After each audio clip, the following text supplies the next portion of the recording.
What's up, YouTube? This is Too Raw for TV. And what I just saw should have given all Bucks fans hope. All Bucks fans should feel some hope that this 2024-25 NBA season is not lost for this club. With so much on the line tonight, with 4 players out, Giannis Antetokounmpo and Brook Lopez showed out tonight for the Milwaukee Bucks. And it was just so much more enjoyable watching the Bucks, even in a loss. If they had happened to lose this game, it would have been bad. But as a Buck fan, you like the effort. You know what I'm saying? It's just interesting how, and we said it before, Dame Dollar is supposedly a top 75 all-time player. But to me, unless he's scoring, he's not helping the team. He's not a leader. He doesn't play defense. He doesn't make players around him better. I just don't see it, man. But anyway, the Bucks had 4 guys out tonight. Dame Lillard out with under concussion protocol. Chris Middleton, he ain't played yet this year. Ryan Rollins, who I think just got his first start last game, was out with something done with his shoulder. And Bobby Portis didn't play. Bobby Portis didn't play tonight. So you had 4 guys out. And not just like role players, but 4 of the main, at least 3 of the main guys still out. And not only that, if you were watching the game, you would notice that the refs clearly showed, in my opinion, and this is just speculation on my part, it ain't just me, the refs clearly showed that they probably put a bet on this game. You know what I'm saying? They look at the odds. We know how popular sports betting is. Let's not act like these refs aren't above doing that. It's clear that they do that. We know what Tim Donaghy was convicted of. We know what Tim Donaghy said he wasn't the only one involved in that. And you'd be a damn fool if you thought he was the only one involved in that. Okay? But the Bucks got a big 127 to 120 victory over the Detroit Pistons. They improved to 4-8. It's still not a good record, but they improved to 4-8 on the year. Pistons fall to 5-8. Giannis Antetokounmpo was sensational. He scored an NBA season high 59 points to go along with 14 rebounds and 7 assists. He was 21 of 34 from the floor, 16 of 17 from the line. So that should raise that free throw percentage up enormously. That's the thing about Giannis, man. When he gets it going in these games, when he goes off for 50 or 45, 50 or more, he gets into an incredible rhythm. And these are the games where he looks like Dirk Nowitzki shooting free throws. Let's not forget about the exploits of Brook Lopez, 29 points, 8 rebounds. He was 5 of 8 from downtown. Splash Mountain indeed, 9 of 17 overall from the floor, 6 of 8 from the free throw line. Taurean Prince didn't shoot the ball all that well from a entire game perspective, but he hit some big shots down the stretch. 15 points, 10 rebounds, 3 assists, 3 of 8 from downtown. Gary Trent Jr. came alive tonight, 11 points, 4 of 8 from the floor, 3 of 5 from three-point range. And Pat Connaughton, it was a Pat Connaughton sighting down the stretch in the fourth quarter, 6 points, 2 of 5 from downtown. Cade Cunningham led the Pistons with 35 points, but shot 34 shots, 13 of 34 from the floor. No shyness from Cade Cunningham, one of the best ISO players in the NBA.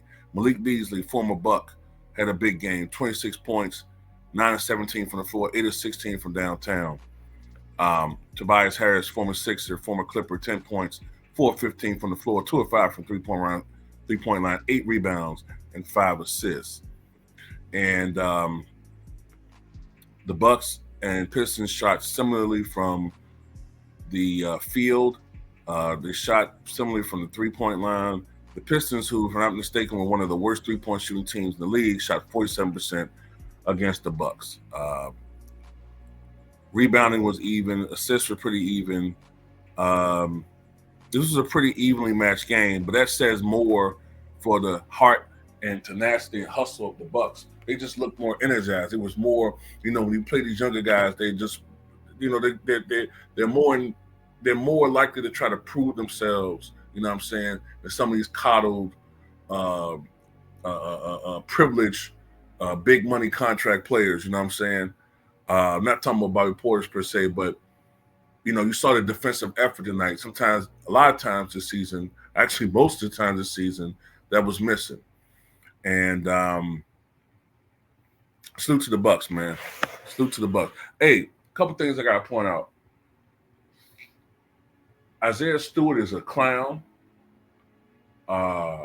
He committed, I think it was a flagrant 2. I think it was. Giannis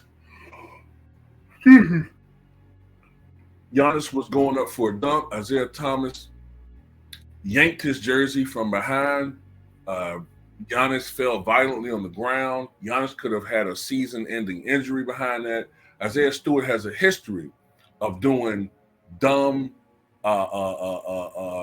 primate-like behavior antics on the court. He was ejected.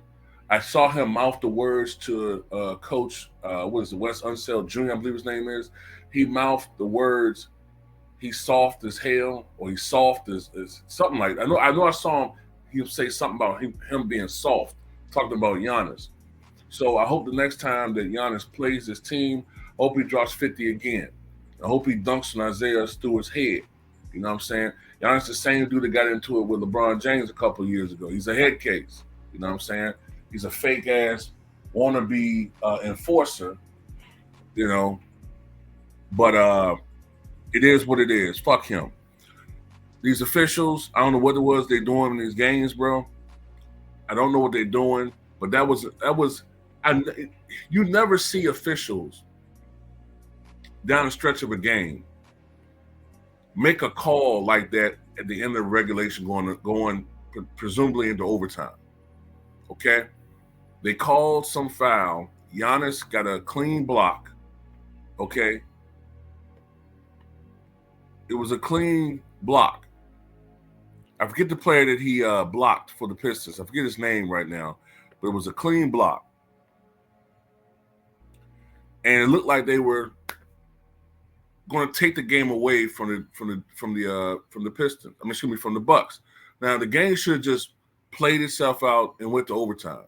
But because these officials probably are betting on the Pistons because the Bucks were depleted and they're trying to, save their parlay or whatever the hell it is going on, making sure the Bucks lose, they call some phantom foul. First of all, you don't call a foul in that situation. Secondly, there was no foul committed. Third, the Bucks are at home. So what are you doing? Right? But that same big nose ass official I got in this thumbnail, this fake ass, ugly ass version of Ben Vereen, called some bullshit, right? Same thing happened in overtime where Brook Lopez got a clean block. I think it was on Cade Cunningham. I think it was. And they called a foul again. Same, you know what I'm saying, big nose ass version of Clarence Williams III from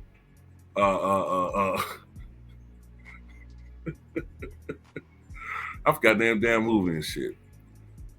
But you know what I'm saying, like I just can't believe that they was doing that, man.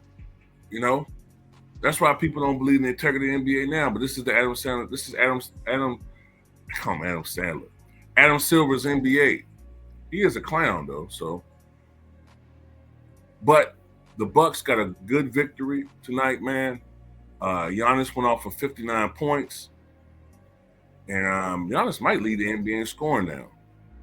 You know, but salute to the Bucks and salute to Doc Rivers for getting a big victory. People ain't gonna give him credit for it, because that's what goes on. Salute to Doc Rivers, salute to Darvin Ham, salute to Giannis, salute to Brook Lopez and the entire Buck squad. Tell me what you guys think.